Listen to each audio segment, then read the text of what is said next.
Ngayon, ang mission ko ngayong araw ay makapaganap ng mag-aampon sa kanya. Alam niyo naman guys, anong nakaraang live namin nila Bossing kung saan kasama namin sila Boss Malupiton, pina-adapt muna sa amin si Maxi. Hindi mo na kaya magdagdag ng isa? 4. Ngayon guys, bibigyan namin ngayon ng update kung kamusta na ba si Maxi. Sobrang tagal na sa amin ni Maxi guys. Weeks na simula nung dumating siya at sobrang grabe na yung naging ano ni Maxi dito. Naging storya ni Maxi dito sa bahay. Siyempre nag-umpisa yan sa pakikipag-away. Maxi!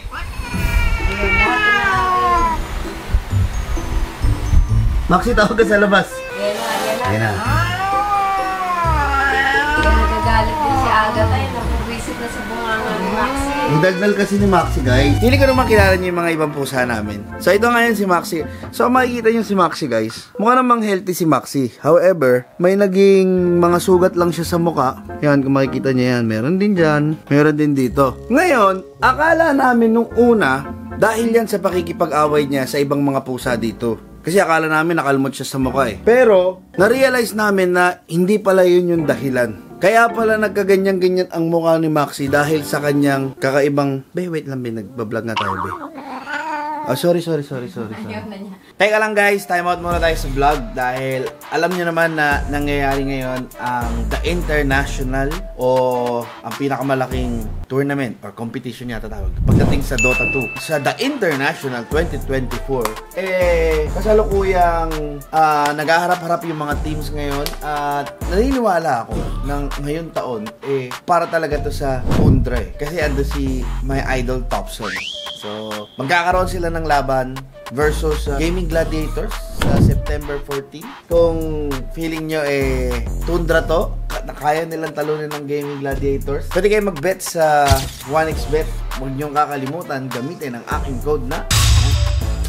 Dahil kapag ginamit niyan guys, pwede kayo makakuha ng up to 12,000 pesos on your first deposit. Dahil dito, madali lang makapag-deposit at makapag-withdraw kapag nanalo yung favorite teams nyo. At lagi nyo tatandaan guys, para lang naman to sa may mga extra, tsaka para sa mga nasa tamang edad. Kung wala ka sa mga nabanggit ko na yun, manood ka na lang ng The International. Libre lang naman yun. At enjoy mo na lang yung laro. At supportahan mo yung mga paborito mong team.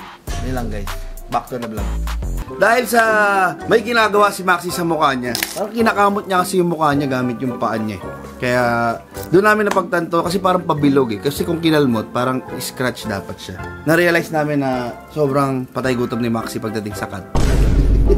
Sobrang lakas niyang kumain guys. Basta alam niya parang nakapasok na din si Maxi sa routine ng pagkain ng mga pusa dito Kasi may routine yung mga pusa na dito pag kumakain Pusa number 2 naman tayo guys. Para sa pusa number 2 natin, Be, say hi to the vlog. Okay, yun na yung hi niya guys. Di kasi nagsasalita ito Pero ito na si Agatha ngayon, ganito na siya kalaki. Ito siya ngayon guys. At pinaghihinalaan namin na baka si Agatha ay nabuntis ni Loki. Kasi naglabasan yung mga dede niya guys So bigla na lang umusbong parang ubas.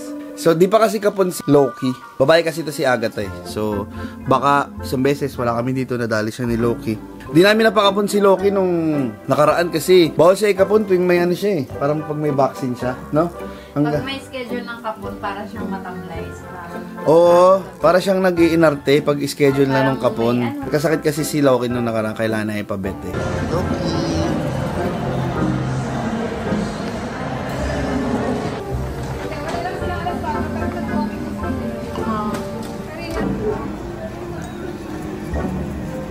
Pero nung nakumpleto yung vaccine niya, kailangan mo na niya mag-rest ng ganitong period of time bago niyo siya ipabaksin. Hanggang sa nakalimutan ko, di ko na nagawa. Pero papaano namin yan si Loki guys, ipapakapon namin yan.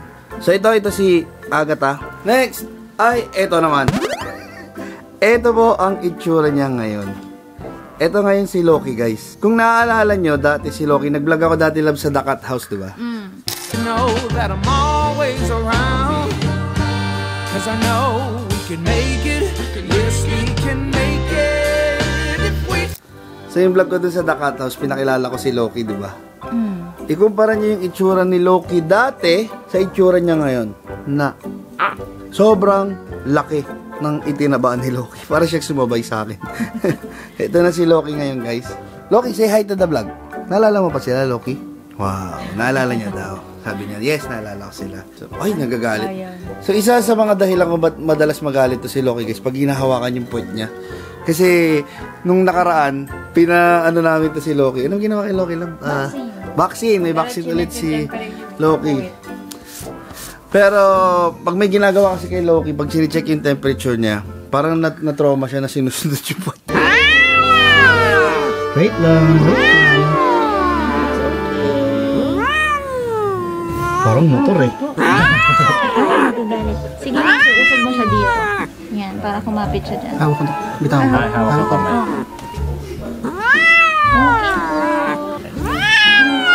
Wait lang. Sinasabihan siya ng masamang espiritu ata doon. Wait lang.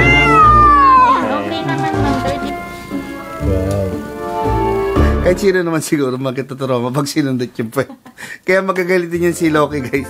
Pag hinahawakan siya sa bandang likod niya. So, ayan si Loki, the cat number 3. At ang pinaka newest addition, syempre bukod kay Maxi, no? Kasi si Maxi, parang ano yun eh, it comes with a promise na, basta sa gantong date, babalik niya na sa amin si Maxi, ha? So, may gano'n kasi si Maxi. So, parang nangungupahan lang si Maxi dito, guys. Pero, isa sa mga bagong addition sa pamilyan to ay si, asan na yan?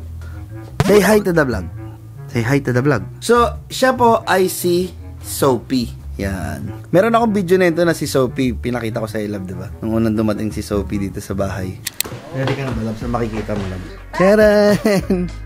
May bago tayong pusa. Wow! Talaga naman. Ang lamig ng kwarto.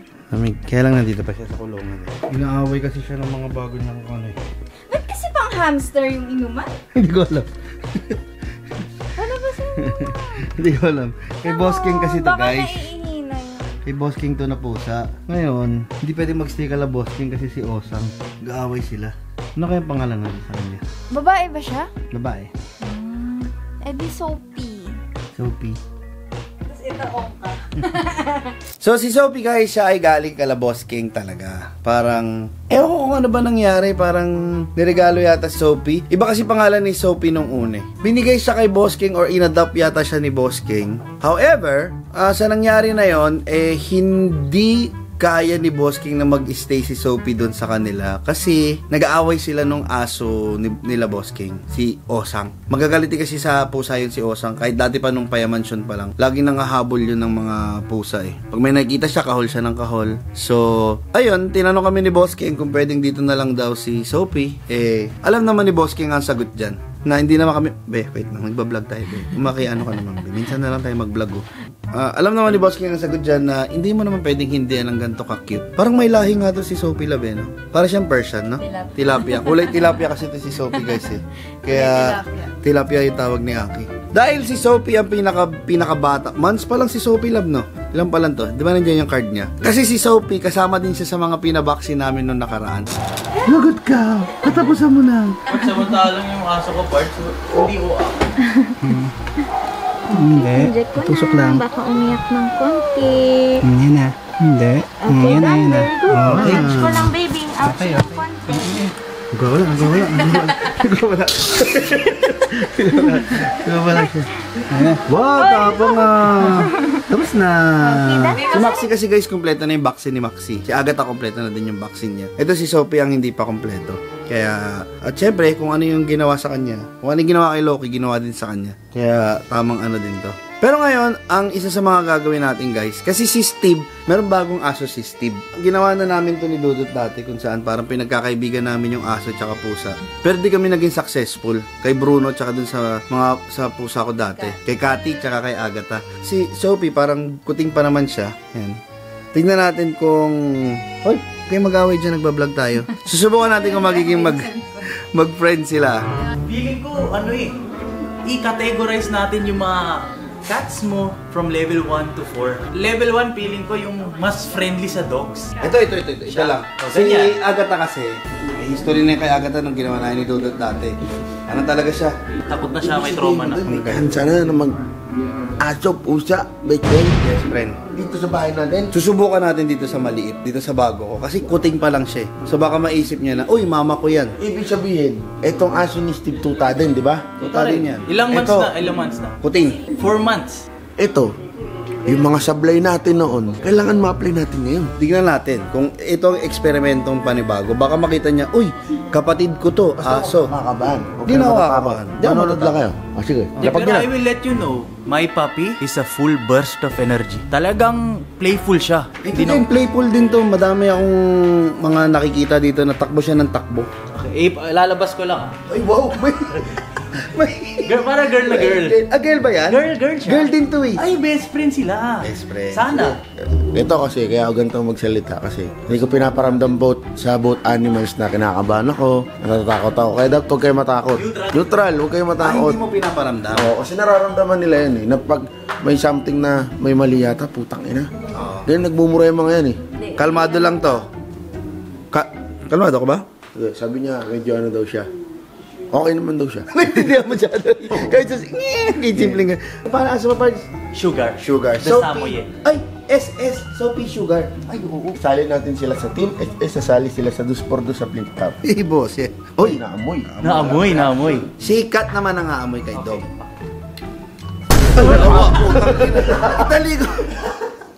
Italikod mo kasi si Dog, Pards. Sugar, may Talig. ipon pa. Amoy mo na. Ayaw, Ay, ready, get Okay, set, go.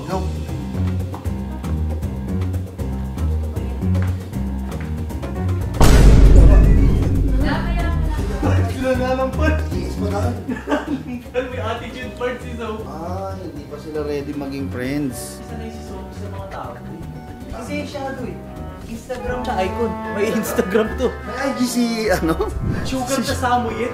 Talaga? May IG. Kapit nga na brand sa kanya eh. Oh, agad-agad ang ganda mo daw. Bibigyan ng damit, ganon. Oo, doy, ganito. Dapat siguro gawa ko din ng IG yung mga pusa natin, love, no? Para masanay sila sa maraming tao. Sugar the Samoyed, may ano na siya, 20 followers. Bulls Cat Family. Baka isipin, shelter ako ng pusa eh. Ang magandang pangalan sa pusa ang IG, Instagram. Boss Cat binaliktad, kinurot pa. Bait-bait naman, oh. Nakita mo yun, nai-stress na yata si Sophie. Kailangan niya kasing malaman na pusa din si Sugar. Toy, dapat mo na malaman. Sabi ng makakating. Titingnan natin yan kung sino ang may kulang sa pagtitraining o sa pagdidisiplina. Titingnan natin. Sit, Sugar. Good girl. Stay. Sit. Ay. Uy, gano'n sa upuan. Sa upuan. Ito yung kulang. Si Sugar. Oh, boss. Ito naman, sige naman ang kalmot. Oh, di ba? Gentle na siya. Oh, nagganon na siya. Ano ba sabihin? Wala lang. Bakit sa tingin mo? Wala pa doy, hindi pa. Feeling ko dapat araw-arawin siguro. Ito, may papakilala pa akong aso sa inyo. Sino? Baka magustuhan ni Sophie. Hindi aso yan. Tangina, boss natin yan. Boss natin yan. Hindi yan aso. Hindi aso yan. Hinahanap kasi ito ni Speed eh. Sabay daw silang tatahol.